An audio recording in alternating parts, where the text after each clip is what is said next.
boa noite, seja bem-vindo ao programa Referências. Referências é o seu programa à terça-feira, às 21 horas, na Norte TV. O convidado especial desta semana é o professor Dr. José Pinto da Costa, professor catedrático jubilado no Instituto de Ciências Biomédicas de Abel Salazar da Universidade do Porto, professor catedrático de Medicina Legal e Psicologia Judiciária na Universidade Portucalense Infante Dom Henrique.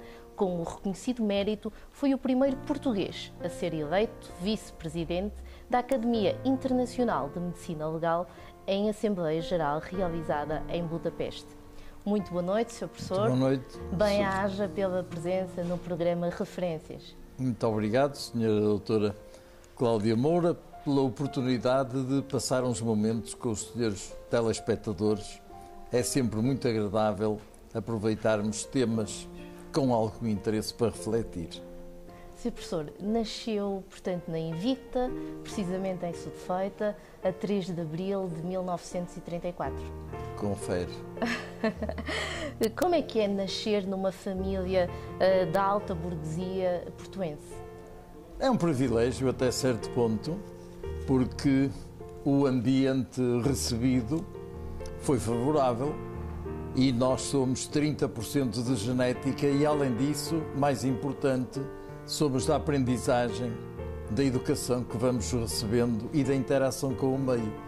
E como eu e os meus irmãos fomos educados nessa perspectiva de respeitar os outros e de apreciar o meio ambiente e incutidos em certos valores convencionais, tivemos esse privilégio. Portanto, o mais velho de 6 irmãos. O mais velho de 6 irmãos, exatamente.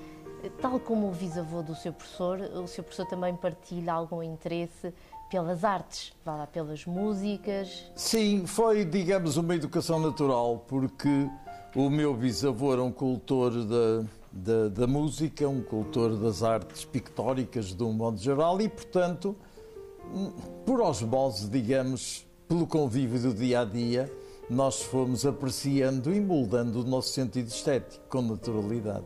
Antes de ir para a escola, se calhar já tínhamos mais apetência para apreciar certas coisas. Se eu lhe perguntasse por um cheiro de infância? Cheiro de infância, talvez a influência de um perfume que a minha mãe utilizava com canela. Portanto, ela foi uma precursora, hoje utiliza-se muito a canela, mas naquela altura... E, portanto, eu habituei-me. Também o meu aspecto olfativo foi impressionado inicialmente por isso. Ainda hoje aprecio esse cheiro a canela. A cheiro a canela. E uma traquinice da juventude? Nada de especial e todas, porque nós éramos muito próximos, os irmãos, e sobretudo os 4 mais velhos faziam sempre os mesmos disparates repetidos uns com os outros, mas, digamos, nada de especial. Era tudo perfeitamente vulgar. Tínhamos prazer em fazer disparates, obviamente. Há algum que nos possa especificar? Não, todos eles eram suficientemente maus para serem recordados. Muito bem. Sr. Professor, os tempos, portanto, os anos passam, mas os melhores momentos, esses permanecem? Permanece tudo. Os momentos melhores são os do presente, sempre. Porque quando nós olhamos para trás, somos velhos. Nós não podemos olhar para trás. Em qualquer idade devemos nos projetar para a frente, saber o que é que vamos fazer amanhã, daqui por uma semana, daqui por uns meses, daqui por um ano. Sem haver objetivos em relação ao futuro, estagnar é morrer. E nós é importante mais viver do que propriamente morrer. Porque morrer, começamos a morrer desde que nascemos. As nossas células vão se substituindo umas às outras e neste ciclo vital vamos permanecendo até que chega a nossa oportunidade, que é variável, consoante muitos fatores, inclusive determinantes biológicas, que para uns as células devem demorar um determinado número de anos e para outros muito mais. Basta até ser mulher ou homem. As mulheres, em regra, vivem mais 4 anos do que nós homens. Portanto, há condicionalismos biológicos determinantes que nós devemos aproveitar e estimular, porque hoje sabemos que quanto mais nos estimularmos, mais obrigamos as células nervosas às suas competências, a não claudicar, mas sim a andar sempre para a frente, a estabelecer novos programas. Como surge o interesse pelo curso de Medicina Legal? O curso de Medicina Legal foi uma casualidade. E eu, quando era aluno, eu fui um bom aluno, e quando havia a tradição, não era como hoje, que há concursos complicadíssimos, nem sempre com os melhores resultados nem mais justos, mas naquele tempo não havia. Quando eu andava a estudar na universidade, em regra, as carreiras decorriam de convites do professor. O professor catedrático convidava sempre para a renovação um aluno que ele considerava mais interessado. E como na parte prática que havia da medicina legal eu tinha mostrado em relação ao assistente um interesse que lhe chamou a atenção, quando o professor perguntou ao assistente: você não arranja aí um jovem que esteja interessado? E ele indicou-me, eu fui falar com ele e não respondi, porque é ainda um traço da minha personalidade. Eu nunca digo logo que sim nem que não. Aconselho-me sempre com o travesseiro, é sempre no dia seguinte. E de forma que eu fui colocar a questão à minha mãe, foi convidado pelo professor para assistente de medicina legal, e ela achou aquilo, que coisa tão estranha. Mas a minha mãe era uma pessoa muito aberta e disse: olha, se é isso que tu queres, está bem. E eu refleti e aceitei. Fui ter com o professor no dia seguinte e disse-lhe: olha, muito obrigado pelo convite, e eu aceito. E comecei logo a fazer um estágio no último ano da minha licenciatura. Antes de estar formado, eu já trabalhava na medicina legal a nível de um estágio. O Sr. Professor recorda-se da primeira autópsia? Recordo-me da primeira autópsia, mas contrariamente ao que as pessoas podem julgar de uma carga emocional muito grande, eu não a tive, por uma razão. Durante um ano e eu assisti a que os mais diferenciados, os séniores, fizessem as autópsias. De forma que no dia em que realmente eu fiz uma autópsia, eu já estava de tal maneira preparado psicologicamente, que foi mais, digamos, aquela emoção de ver se fazia as coisas direitas, consoante durante um ano os outros me tinham ensinado. Não tive assim nada de especial nesse tal momento, porque não foi abrupto, eu já estava preparado. O Sr. Professor foi vice-presidente da Academia Internacional de Medicina Legal. Sim, chamava-se nessa ocasião Medicina Legal e Medicina Social. Atualmente chama-se apenas Medicina Legal, mas era a Academia Internacional de Medicina Legal e Social, que reunia todos os grandes problemas legais e sociais. À época fui, e efetivamente, porque alguém me convidou para isso, fui eleito. Aí não foi um convite só, convidar-me, eu disse que aceitava, fui submetido à eleição em Budapeste e fui eleito por unanimidade como vice-presidente da Academia Internacional. Como é, portanto, ver o Museu de Medicina Legal ser inserido no mapa da ciência do Porto Capital Europeia, portanto, da cultura, em 2001? Ora bom, em 2001 e nos anos anteriores, a Medicina Legal do Porto destacava-se de uma maneira muito distanciada em relação ao país. De forma que o programa Porto Capital da Cultura procurou reunir todas as atividades que mais se destacavam, e a Medicina Legal foi uma delas. Portanto, aconteceu que nós tínhamos o museu, que depois foi extinto, o museu que reunia pessoas de todo o país, até estrangeiros, e deu das vistas, e nós fomos destacados para essa eventualidade, o que até me levou a ser considerado uma das 100 personalidades do século XX aqui no Porto.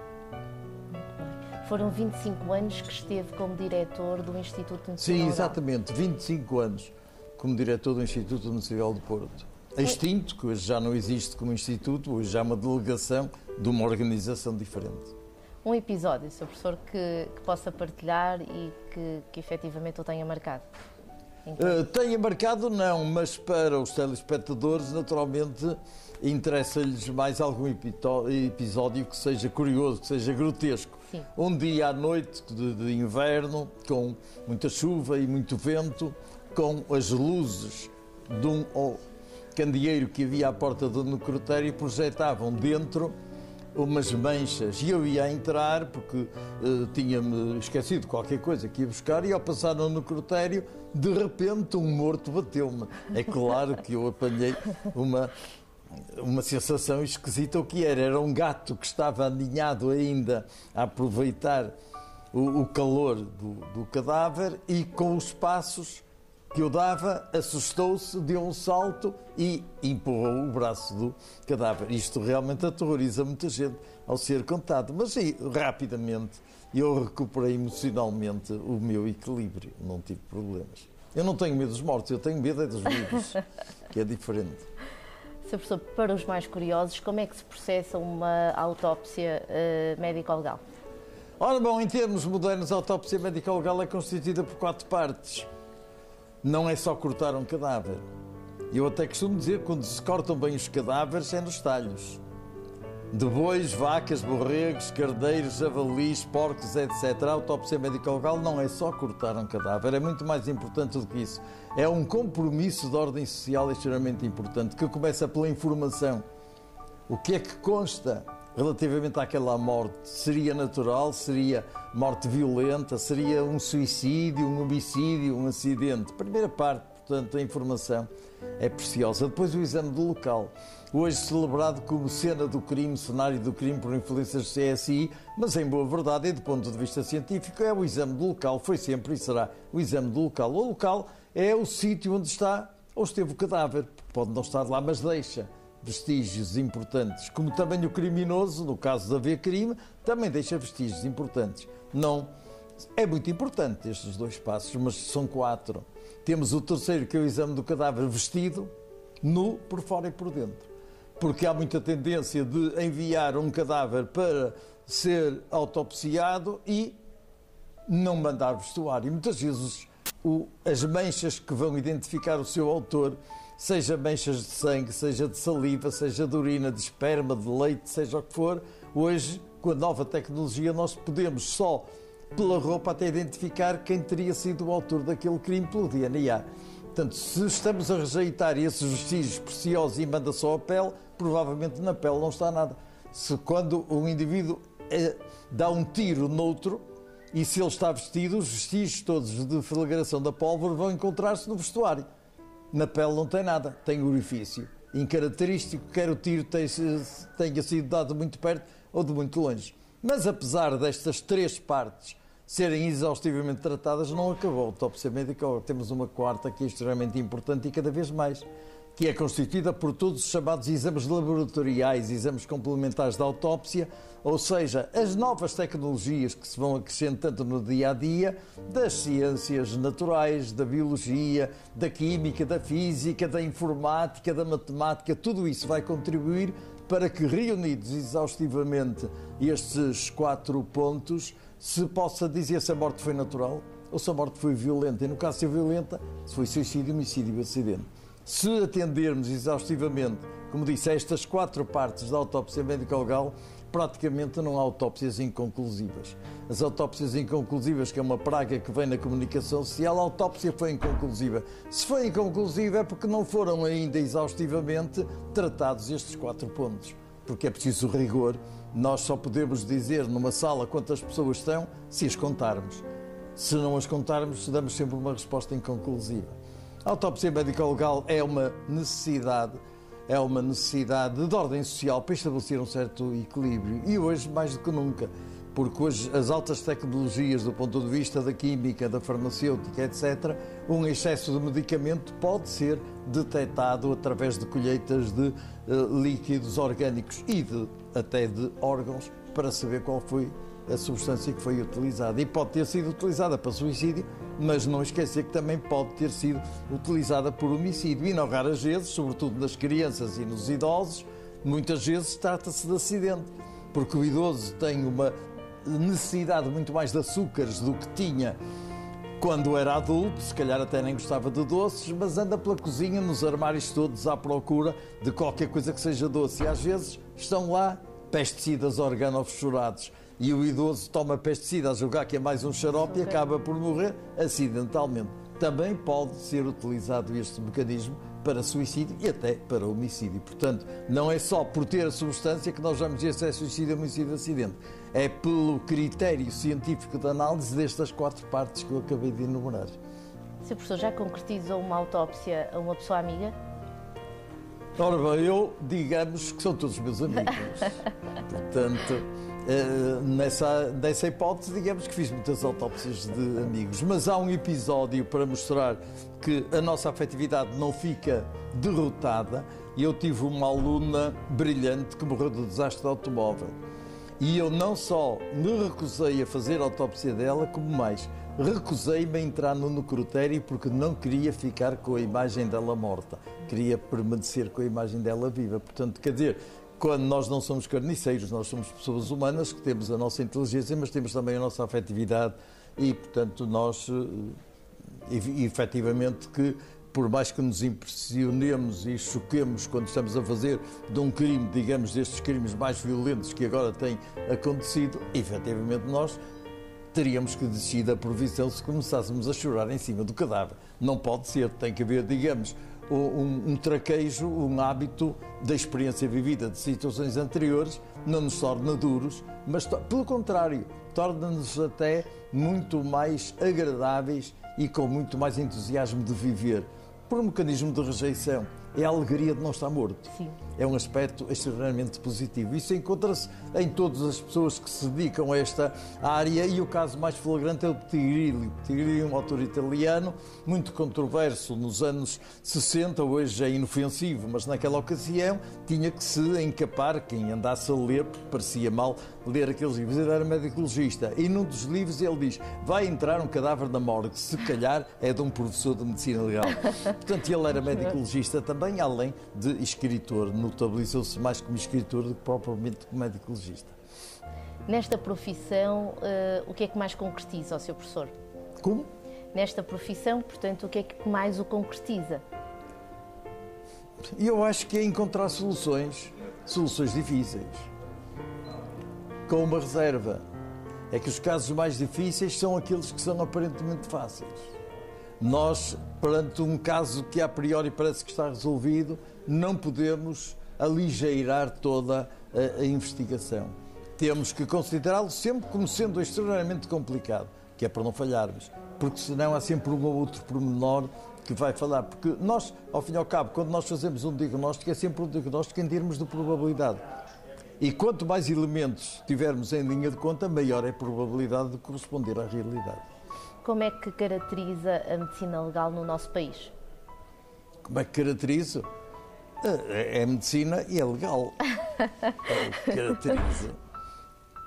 A sua pergunta, naturalmente, eu adivinho que será relativamente aos outros países, como é que nós estamos. Temos algumas deficiências em recursos humanos e em recursos financeiros. Portanto, vai-se fazendo aquilo que é possível, com muito boa vontade, mas se tivéssemos estes meios que têm outros países, nós provavelmente estaríamos na linha da ponta. Assim, não estamos. O Sr. Professor é médico, mas efetivamente é professor também. Se pensarmos na educação sexual, quando é que esta deve começar? Ora bom, a educação sexual deve começar quando se inicia. Ou seja, a sua questão é relativamente à pessoa humana. À pessoa humana. E eu defendo, com muito escândalo, muitas pessoas, que com 1 ano e meio já a criança deve começar a identificar o seu próprio corpo. É isso que eu penso. Portanto, e que escrevi, que tenho estudado há muitos anos, a partir de 1 ano e meio já é a altura. É claro que o nível da educação é que vai evoluindo, inclusive com a apetência, com a resposta da criança. O método que eu costumo dizer, e nós portugueses, por acaso, isso é da excelência, temos muitas monografias ótimas sobre educação sexual para todas as idades. O que já não quer dizer que na prática os programas de educação sexual oficiais que sejam devidamente cumpridos, porque muitos professores têm timidez, têm vergonha O sexo ainda é um tabu, embora tenha deixado de ser tabu no século passado, porque nós acabamos com o tabu do sexo. Criamos foi outro tabu, que foi o tabu do sexo ter deixado de ser tabu. Porque a humanidade não pode viver sem tabus. Faz parte da nossa existência. Eliminamos um tabu, vamos criar outro logo em sua substituição. Mas a tática que eu considero mais oportuna é deixar para os pais em casa aberto um desses livros excelentes num sítio acessível à criança de qualquer idade. E a criança vai folhear e há uma imagem qualquer que lhe desperta curiosidade. E nessa altura a criancinha vai apontar e perguntar. E então, por curiosidade e estatisticamente, tem sempre muito interesse em ver uns pénis grandes ao de penduro. É claro, o pai ou a mãe fica extremamente embaraçado quando diz: "Para que é isto?" E a melhor resposta que a criança aceita perfeitamente é uma resposta estúpida, que é a seguinte: "Olha, isso sabes, é uma coisa que vai ser importante quando tu quiseres, fores grande e quiser teres meninos, como ao papá." Ah, está bem. Não percebeu nada, mas foi uma resposta que se deu. Mas deixar a iniciativa à criança em qualquer idade de propor as questões. O seu professor, para além da ciência, esteve envolvido com o associativismo desportivo. Sim, estive ligado como médico desportivo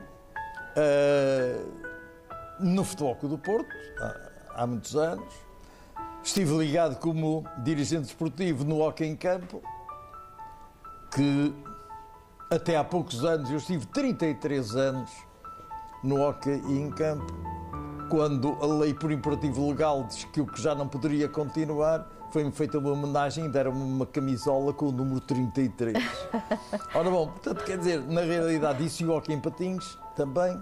O pugilismo, que tinha uma versão diferente, isto passa-se nos anos 60, teve uma ação social que era tirar os miúdos da rua e praticá-los, obrigá-los a praticar o desporto, a ter umas certas condições higiênicas de se deitar, moderar a sua sexualidade, etc. Uma certa disciplina de rigor, de respeitar o adversário. Estive ligado também muitos anos à associação, cheguei a ser dirigente da federação até em Portugal. Existe uma peça de roupa que não deve faltar numa casa? Sim, eu acho que uma toalha tem que estar sempre, porque é um drama. Onde é que está a toalha? A gente lava as mãos, fica todo molhado, anda por aí. Acho que é o mais essencial da casa é a toalha. E não existe mais nenhuma? Não, não. Se eu tiver uma toalha tem tudo, porque a toalha até serve para assoar o nariz se for necessário. A toalha, para mim, é o elemento essencial numa casa, em termos de vestuário. Muito bem. Sr. Professor, quais são os hobbies do Sr. Professor? É o conhecimento. O que me dá mais prazer é adquirir conhecimento. Apesar de eu já ter uma certa experiência, ainda hoje tenho muito, e gosto muito de ensinar, mas tenho muito mais prazer em aprender do que de ensinar. Portanto, o meu hobby é saber qualquer coisa mais para tapar a minha ignorância. O Sr. Professor é casado. Sim. Portanto, se tivesse de dar um conselho a alguém que estava para casar, o que é que diria? Um conselho extremamente útil. Então. Os solteiros, os casados não, os casados que se amanhem e que se aguentem, mas para os solteiros devem casar com o melhor amigo. Porque a paixão é importante como sentimento, o amor também. Mas aquilo que é perene e que é consolidado através do tempo é a amizade. De forma que quem quiser casar, case com o seu melhor amigo, que assim não tem problemas. Quando chegar aos 100 anos, um homem, um rapaz, um jovem agora, se casar com a melhor amiga, quando tiver 100 anos, estão os dois a babar-se agarradinhos, todos satisfeitos. Se não casa com o seu melhor amigo, é um problema, porque amanhã o rapaz tem um problema gravíssimo, não se abre com a mulher, vai-se abrir logicamente. Com quem é que nós nos abrimos? Com o melhor amigo. E então ele pede ao amigo que vá para o café ou para o tasco para discutir os grandes problemas. Se por acaso casou com o melhor amigo, que era a mulher, e ele vai colocar o problema e vai encontrar uma solução para ultrapassar a dificuldade. E a mulher também escusa de ir para o cabeleireiro, discutir com as amigas ou para a confeitaria para tomar chá. Chá, há muitos chás. Sim. Algum chá amarelo, não é? A conversa em dia. Pois. Mas Vamos é a consolidação do amor através daquilo que é seguro, que é a amizade. A amizade, portanto, o melhor amigo. Sr. Professor, a morte prepara-se? Aí a morte deve preparar-se. Deve preparar, nós devemos estar preparados para morrer com a maior naturalidade. Nós devemos, talvez, adiar o mais possível, como digo. Há muitos métodos hoje, sobretudo através do cérebro, porque o cérebro é que comanda tudo. As pessoas, em regra, não sabem isso. As pessoas, quando estão apaixonadas, o que é que fazem? Andam por aí a fazer coraçõezinhos nas carteiras, nas árvores, nos bancos do jardim, porque são ignorantes. O amor não está no coração, está no cérebro. De forma que deviam era fazer cérebrozinhos. Porque se na realidade eu for a um banco do jardim e vier lá um cérebrozinho, aí digo, este está informado. Já não está a jogar nas setas do coração. Adoro-te, Lili, com uma seta. Não te faz sentido. Mas a seta pode permanecer no cérebro. Portanto, pode furar... No cérebro, obviamente. A seta é o sentido, a direção, para cima ou para baixo. Que viagem é que mais marcou? A viagem que mais me marcou, talvez a primeira que eu fiz a Paris, tinha 16 anos. Essa é a primeira, sempre a novidade, contactar com civilizações diferentes, com pessoas diferentes nessa ocasião. Talvez tenha sido assim, marcar por marcar. De resto, o contacto com outros, com pessoas que vivem de maneira diferente, que pensam de maneira diferente. E eu hoje tenho uma certa nostalgia. Prefiro muito mais estar cá em Portugal, porque já andei pelo mundo todo. Já andei em todos os continentes, portanto, se me disserem, vamos agora à China, ai credo, já lá estive. Vamos ao Japão, já lá estive. E assim sucessivamente, portanto, não me atrai muito. Atrai-me muito mais estar aqui, ir ali à Ribeira, do que propriamente aquilo que já conheço. Portanto, eu reconheço que o facto de já ter uma experiência tira o desconhecido, porque nos atrai o desconhecido. O desconhecido, efetivamente. O professor afirma-se contra o aborto. Não, eu não sou a favor nem contra o aborto, eu sou a favor das mulheres, que é uma questão diferente. Portanto, quer dizer, acima de tudo, a liberdade das pessoas e a mulher, portanto, pelo papel que tem relativamente à maternidade e às consequências da maternidade, que são diferentes da do pai, o problema, para mim, coloca-se sobretudo na base da liberdade da mulher, da proteção da mulher, na experiência vivida de muitas vidas destruídas, algumas até com a morte de mulheres relativamente ao aborto. Portanto, terá que se rever toda essa situação e a minha posição é essa. O que é que mais valoriza nas pessoas vivas? Nas pessoas vivas, a lealdade, a verdade. Aquilo que mais me enoja é mentira. É por isso que eu agora ando sempre enojado. Porque, na realidade, hoje fazem-se as promessas mais absurdas, nada se cumpre. Ao ponto que eu modifiquei já o meu léxico. Há uma palavra que eu aboli, que era a palavra impossível. E eu, para mim, hoje é tudo possível. Eu tenho visto tanta coisa que julgava que era impossível, que acho que o melhor é não falar em impossível, falar em improvável. Se me disserem, vamos fugir que vai entrar ali um dinossauro, eu digo, sou o primeiro. Não é impossível porque não existe, é improvável que ele venha. Portanto, quer dizer, na realidade, a ordem social mudou muito desde que eu nasci. Mudou bastante. Não digo para melhor nem para pior, mas para diferença. E nem sempre nós conseguimos integrar-nos com naturalidade nessa diferença. Professor, que legado quer deixar? Que as pessoas se informem, em primeiro lugar, como indispensabilidade. Sem informação não há conhecimento. E sem conhecimento não há liberdade. Uma pessoa só pode escolher entre A e B se souber, sem dúvida nenhuma, inequivocamente, o que é o A e o que é o B. Porque se não tiver informação e não tiver conhecimento relativamente a esta questão, amanhã tem que escolher entre o A e o B. E vai escolher à sorte. E pode ter azar. E escolhe o A quando o que queria era B e escolhe o B quando o que queria era A. Portanto, a liberdade só se obtém através da informação bem trabalhada, acolhida, sem barreiras, para que cada um possa elaborar o seu próprio conhecimento. Que a informação que nós disponibilizamos não seja mais do que uma ferramenta, que cada um Atue de acordo com os seus reais interesses, porque não há nada mais importante na vida do que a liberdade, em qualquer nível. A cor que lhe prende a atenção? Não é por você estar vestida de azul, mas desde sempre que eu me recordo, o azul foi a cor da minha preferência. O que tem certas coincidências até no desporto, mas não sou de Belenenses.